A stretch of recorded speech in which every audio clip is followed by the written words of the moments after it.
Shabbat Shalom from the south. What do you think about this whole crack in the earth, these earthquakes and floods in Yemen, right where the Houthis have been shooting us, threatening to invade Israel? You know, they have a lot of troops, the Houthis in Yemen, a lot of troops, and they want to invade Israel. They're in Saudi Arabian mountains waiting for a chance to come and do like an October 7th massacre on us, driven by hate. Speaking of evil and hate, that shaft, I'm thinking about that shaft where the hostages were murdered. No one seems to be really talking about this. All eyes on Rafah, where the hostages were murdered in cold blood. Trying to find the hostages, they get murdered in cold blood. And you see it's like got Snow White paintings, Mickey Mouse paintings. It's like a children's area, and that's where the dungeons of darkness and terror were. This is what we're dealing with. And, you know, I was thinking also, just Shabbat thoughts, 50 years to the day since the great tragedy in the 1973 Yom Kippur War, Day of Atonement. Everyone's fasting. The Day of Atonement's almost coming up again. It's going to be a year that I'll be doing this. A year. This war will be going on for a year very soon.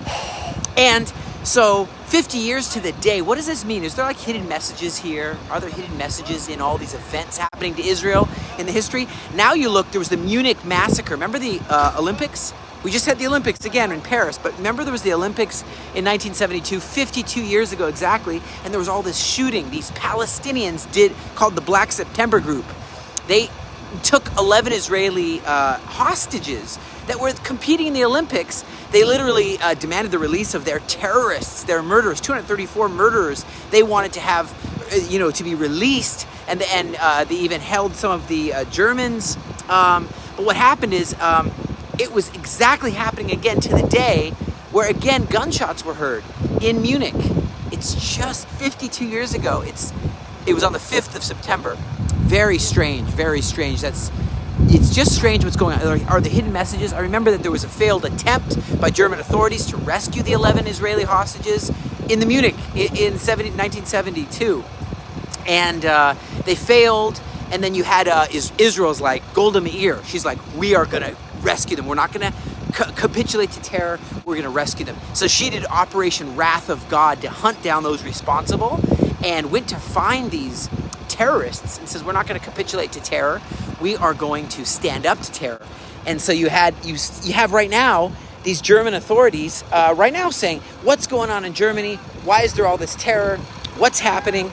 And is the Jewish community facing neo-Nazism on a level that's like that of the time of the massacre in Munich?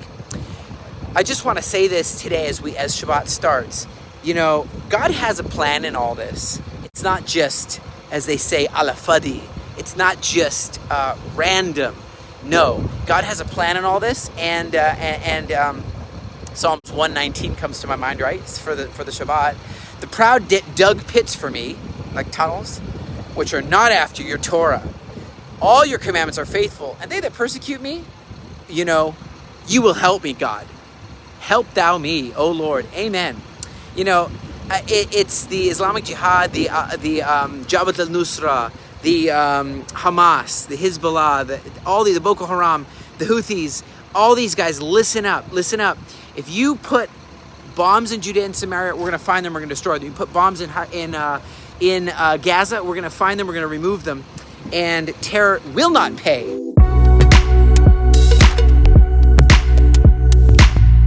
Hi, I'm Alyssa. Today we are asking people, what is Aliyah? So let's go see what people think. Aliyah is to come live here in Israel. I would like to do Aliyah in a few years.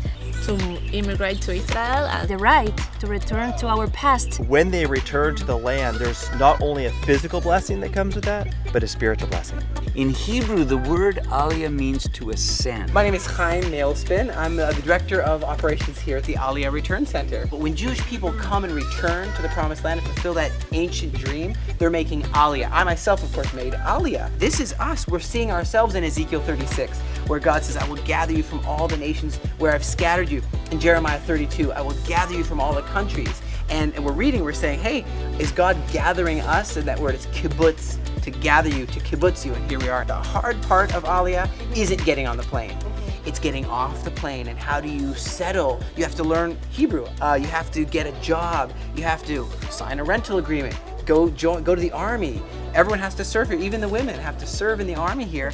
Trying to get settled is a thing called absorption, and that's the main thing we do here at the Aliyah Return Center. So when I read Jeremiah 32 verse 41, that's the only thing in the Bible I see where he'll do anything with all of his heart and all of his soul, because it's all part of his preparation to return.